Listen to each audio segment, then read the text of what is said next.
Welcome to the Deep Dive.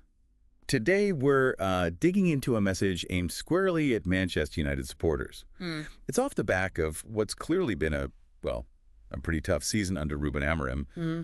Our source is some pasted text, and, our mission here is really to unpack what this message is trying to get across to a fan base that's obviously feeling pretty frustrated right now. Exactly. And it's always fascinating, isn't it? Seeing how clubs handle these communication challenges during down periods. This text gives us a real window into their strategy. Okay, so first things first, it jumps right in by acknowledging the current mood. Yeah. Phrases like, this season has tested us, and we've felt the frustration, it seems, to directly address the tough moments under Amorim. Why lead with that, do you think? Well, it's pretty crucial, really. You have to validate what the fans are feeling. If you ignore the obvious struggles, you lose credibility straight away. So starting there, saying, look, we get it. We see the headlines. We feel the disappointment too. It's about building a kind of connection, shared experience, even if it's negative. Okay, makes sense. But then it pivots quite quickly, doesn't it? Mm-hmm. It starts talking about how being a United fan is, more than trophies, more than the league table. It brings in legacy, pride, the whole collective us. Mm-hmm. What's the strategy behind that shift?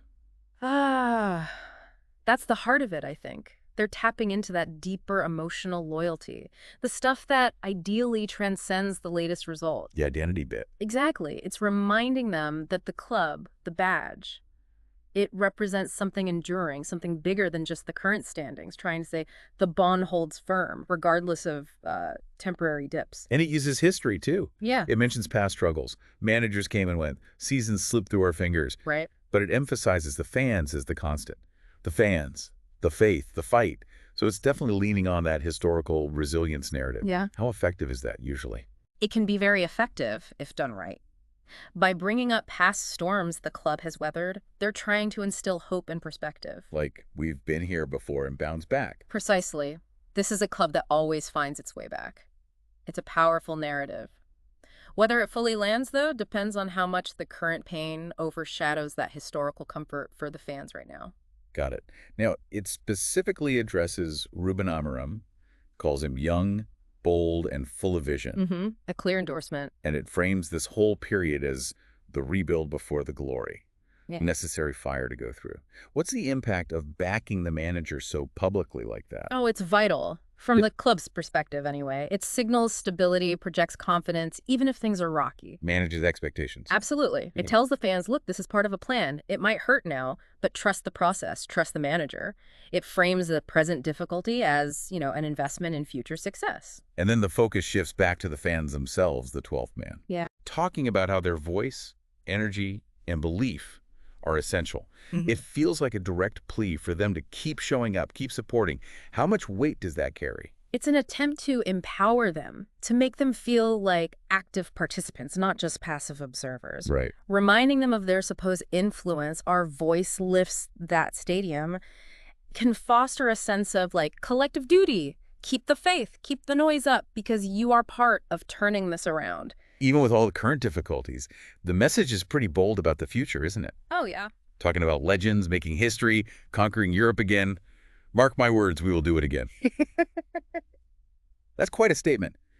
Why make such strong claims now? It's about keeping that ambition alive. Even in tough times, you have to remind people what the club stands for, what the ultimate goal is. It fuels hope. Maintaining the aspiration. Exactly. It balances the acknowledgement of present pain with the promise of future glory.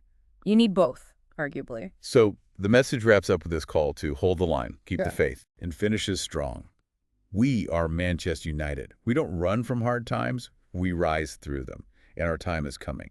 What's the final takeaway from all this? Well, I think the core strategy is clear. It's about navigating a crisis by first acknowledging the fans' hurt, second, appealing to that deep-seated identity and loyalty, using history as evidence of resilience, third, showing faith in the current leadership and plan, and finally, urging the fans to stick with it, framing their support as vital for the comeback. It's a multi-pronged approach to managing sentiment. Yeah, a real mix of empathy, history, and forward-looking promises. Very interesting stuff. Okay, that brings us towards the end. So here's something to think about. How does that dynamic, that relationship between a fan base and a team trying to rebuild, actually influence things, both the mood right now and maybe the chances of long-term success? Good question. And maybe think beyond sports too. Where else do we see this kind of collective belief, or lack thereof, playing a huge role when an organization or even a community is going through a tough rebuilding phase? Definitely some food for thought there. Thanks for diving deep with us today.